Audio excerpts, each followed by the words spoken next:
Bismillahirrahmanirrahim. Assalamualaikum warahmatullahi wabarakatuh. Selamat malam semuanya. Di video kali ini akan menjelaskan tentang guideline dari pemanenan hasil hutan acara 4, yaitu taksiran produksi transportasi. Oke, jadi yang mula-mula yang pertama-tama adalah silakan seperti biasa tuliskan bab 4. Ini hasil dan pembahasan ya teman-teman ya, bukan hasil dan pengamatan. Jadi saya tekankan lagi-lagi, hasil pembahasan bukan hasil dan pengamatan. Selanjutnya langsung ke 4.1 itu hasil pengamatan. Bawahnya 4.1.1 itu peta potensi HPH suka-suka. Ininya jangan lupa dituliskan ya, jadi dituliskan. Oke, nah ini peta ini yang dikerjakan pada saat praktikum atau asistensi dan sudah ACC ditempelkan menggunakan lem, bukan di staples. Petanya sudah dikoordinir dan akan dibagikan kemudian silakan teman-teman tempelkan pada saat praktikum acara 5. Oke, ya peta yang ini. Selanjutnya ke 4.1.2 yaitu tabel waktu perjalanan. Nah, ini sama seperti petanya, tabelnya juga sudah dikoordinir dan akan dibagikan pada saat praktikum acara 5. Selanjutnya ini tabelnya adalah yang ini ya. 1, 2, 3, 4. Nah, ini ditempelkan di masing-masing. Untuk yang 4.1.2 tabel waktu perjalanan itu tabelnya berarti yang ini ya. Kemudian untuk tabel wheel loader ini berarti yang ini. Kemudian tabel muat dan bongkar tentunya yang bagian muat dan bongkarnya.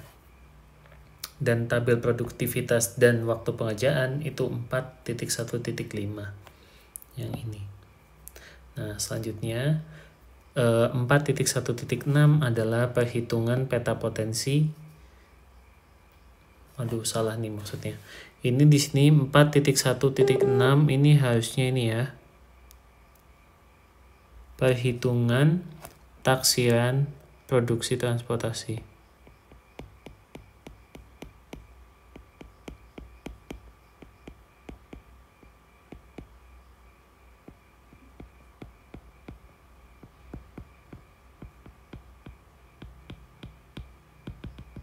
Tulis saja judulnya deh, ini nih, judul yang di atas ini.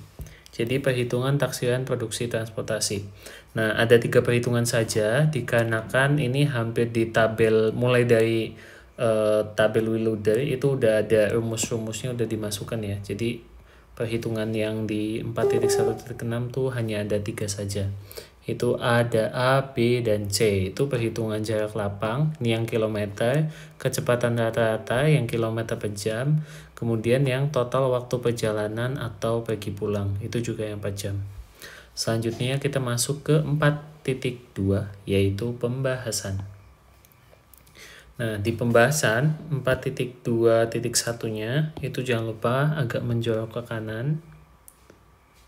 Itu waktu perjalanan pergi pulang. Nah, di yang ini silakan teman-teman jelaskan secara lengkap tentang bagaimana menentukan turunan dan tanjakan pada peta potensi HPH suka-suka. Selanjutnya, berdasarkan tabel waktu perjalanan, sebutkan perbandingan interval kelerengan yang paling landai dan curam dan ada pada segmen berapa gitu. Jadi setelah diketahui yang paling landai itu mana dan paling curam mana, itu disebutkan pada segmen berapa.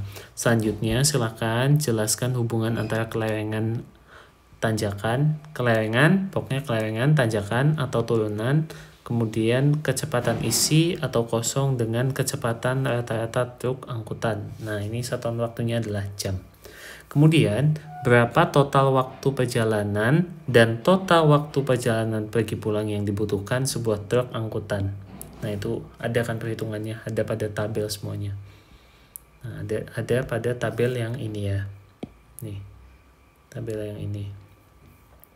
Selanjutnya, di 4.2.2, ini udah beda poin lagi. Jangan lupa ini juga agak menjorok ke dalam. 4.2.2 itu kegiatan muat bongkar truk angkutan. Nah, judulnya seperti itu, disamakan. Pastikan setiap dari awal paragraf itu kalimatnya menjorok ke kanan ya. Nah, untuk di 4.2.2 ini silakan ya, berdasarkan tabel Wheeloader, jelaskan secara lengkap tentang berapa waktu per jam yang diperlukan untuk melakukan kegiatan muat bongkar truk angkutan.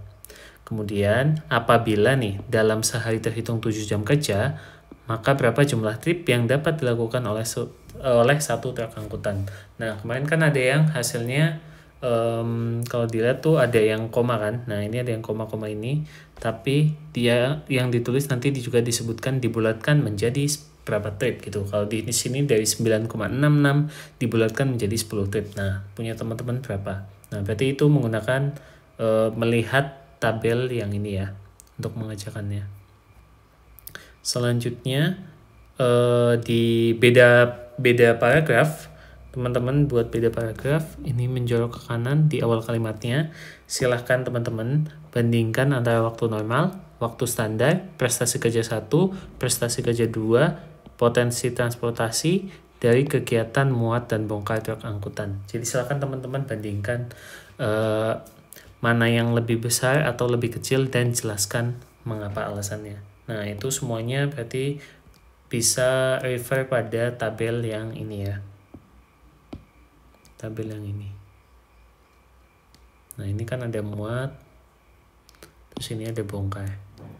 Oke, jadi itu kan masing-masing ada waktu normal, waktu standar, PK1, PK2, dan potensi transportasi. Jangan lupa setiap penulisan pembahasan itu satuannya ya, satuannya harus lengkap. Dan ini yang terakhir, poin yang terakhir, itu 4.2.3, itu produktivitas dan waktu pengerjaan. Ini jangan lupa menjorok ke kanan. Nah, sini silakan dijelaskan secara lengkap, itu berapa kapasitas truk angkutan dalam satu armada. Kemarin kan sudah ditentukan tuh. Nah, berapa volume produktivitas yang dapat diperoleh, kemudian berapa jumlah segmen beserta macam jalannya, dan total potensi yang diperoleh pada HPH suka-suka di tahun 2023. Ini punya teman-teman itu kemarin dapat 4.000 berapa, itu silahkan. Kemudian dijelaskan ya, kemudian berapa lama waktu yang diperlukan untuk menyelesaikan pekerjaan atau memperoleh semua potensi tersebut dengan kapasitas truk dan jumlah angkutan atau jumlah armada yang ada. Nah, itu silahkan ini dijelaskan. Hanya itu saja, ada 3 subpoin pembahasan. Jadi silakan dikerjakan ya teman-teman. Diperhatikan guideline-nya. Dan kemudian ini bab kelima itu penutup. Ini kemarin masih ada yang salah. Bab 5 kesimpulan, jangan lupa ini penutup ya. Di poin 5.1 kesimpulan, itu jangan lupa kalimat pembukanya. Kemudian ini ditaati ya semua peraturannya. Meskipun teman-teman menjawab kesimpulan dari tujuan, itu bukan berarti kayak menjawab misal tujuannya itu mengetahui apa, teman-teman langsung jawab sudah mengetahui bla bla bla. Tapi teman-teman perlu yang namanya elaborasikan dari jawaban teman-teman. Jadi menjawab tujuannya tuh jangan cuman hanya iya menjawab saja, tapi dielaborasikan. Apabila diketahui data ya dituliskan datanya. Cuman silakan dibuatnya singkat, padat, dan jelas. Dan ini 5.2 saran, kalimat pembukanya jangan lupakan. Nah, ini sarannya itu wajib ada, tidak diperkenankan menuliskan kegiatan sudah berjalan dengan lancar. Terus apa-apa, pokoknya harus ada sarannya gitu. Dan ini notes ya di akhir, teman-teman silahkan tuliskan nama dan NIM, absen ya, semacam absen untuk meninjau bahwasanya apakah guideline ini tuh benar-benar ditonton sama teman-teman dan apakah guideline ini perlu dibuatkan lagi untuk kedepannya. Jadi silakan di kolom komen tuliskan nama, kemudian underscore kelasnya, kelas apa. Itu aja. Oke, terima kasih teman-teman atas perhatiannya. Selamat mengerjakan ya.